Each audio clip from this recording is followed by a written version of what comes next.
Today we're making one of my all-time favorite sourdough snacks, my sourdough granola bars. These are a huge hit with my family.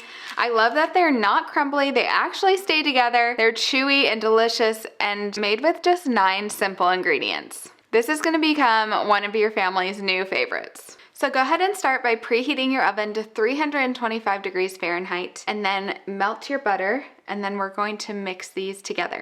I melted my butter in the microwave for about 30 seconds and we're gonna add that to our bowl along with our peanut butter. Now my peanut butter is pretty thin, but sometimes if your peanut butter is a lot thicker, you can go ahead and microwave that with your butter so it incorporates really easily. And then we're just gonna mix this together. Now we're gonna add in our vanilla extract, 1 teaspoon, 120 grams of honey. And you might be wondering, if we're adding honey, then why do we also need to add brown sugar? And I have tried it without brown sugar. It does work, but my bars just don't hold together as well when you add the brown sugar. So I really recommend adding the brown sugar. And then we're gonna add in our 120 grams of sourdough discard. And it's going to be easiest to incorporate your sourdough discard if it is at room temperature, but you can use cold discard, it'll be fine. And then we're gonna give this a stir as well. See, my discard is still cold, so it is clumping a little bit, but it's fine. Now we're gonna add in all of our dry ingredients. So we're gonna add in our brown sugar, 4 cups of rolled oats, half a teaspoon of salt, and some might think this is optional, but my kids would say otherwise, but we're gonna add in 1 cup of mini chocolate chips. Now we're gonna incorporate this all together. And we wanna make sure all of the oats are covered in the wet mixture. We don't want any dry bits. My kids love having these in the morning or after they get off the bus from school. And I really do feel so much better giving these to my kids versus the store-bought options, just because I know exactly what's going into them. The sourdough discard here really acts as another binder to make sure that these bars stick together well. I do have some people ask, like, okay, my kids can't have peanut butter at school, or they have a nut allergy. I did create a other option. It is a breakfast bar with jam in the middle. I'll link it down below in the notes, but it's another great bar option if you need something that is nut free. Okay, now that this is all mixed up, I'm gonna grab my 9x9 pan. And then I'm gonna do a piece of parchment paper. This is just gonna make it so easy that when we're done with these and wanna cut the bars, we can just lift it out of the pan. And my trick here, just to make this super easy, I'm just going to crinkle this up and then put it into my pan. You know how when your parchment paper rolls all over the place when you try and put it in a pan?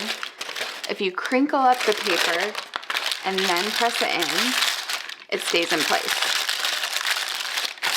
Going to put this mixture into my pan.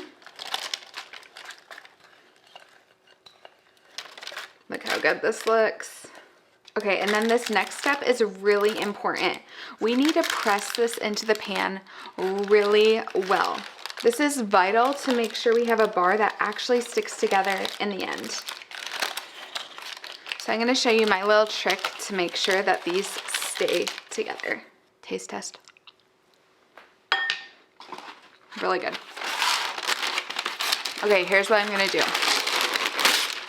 I'm gonna take just a piece of parchment paper that I tore off, and then I'm going to place that onto my pan, and I'm just going to press down firmly and really make sure that this is packed in. The last thing we want is a crumbly bar. See how we're making sure we're pressing it down so it is completely compact in this pan. It's worth it to take an extra minute here to really press it in. Now we're gonna put this into the oven for 25 minutes and we'll go from there. All right, these are out of the oven. You can see they were lightly brown along the edges. Now, this is the hardest part. We do need this to sit and cool off. What I recommend doing is putting foil over these and then putting these in your fridge or freezer until they are completely cooled. This will make it so much easier when you go to cut them. Make sure they stay in bars and keep them from crumbling. So I'm gonna cover this, put it into my fridge or freezer, and let it cool off for an hour or two. Now that this is cooled off and nice and cold, I'm gonna go ahead and cut these into bars. And you can kind of cut them however you want. I'm going to cut it in half first.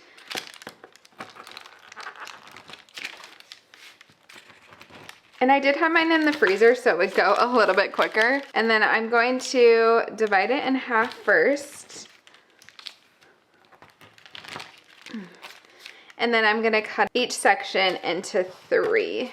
So 1, 2, 3, 1, 2, 3. So this gives me 12 total bars. Cut them a little uneven, but that's okay.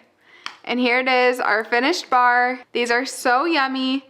Lots of peanut butter and sweet flavors. I'm telling you, these bars are so much better than the chewy granola bars you're gonna get from the grocery store. They hold up together well. And the best part is they're not crumbly like a lot of those bars out there. They actually stay together and are really delicious. And then I like to store them in my fridge. I think they last a little bit longer in the fridge, but these sourdough granola bars are so fun and easy. And they taste great.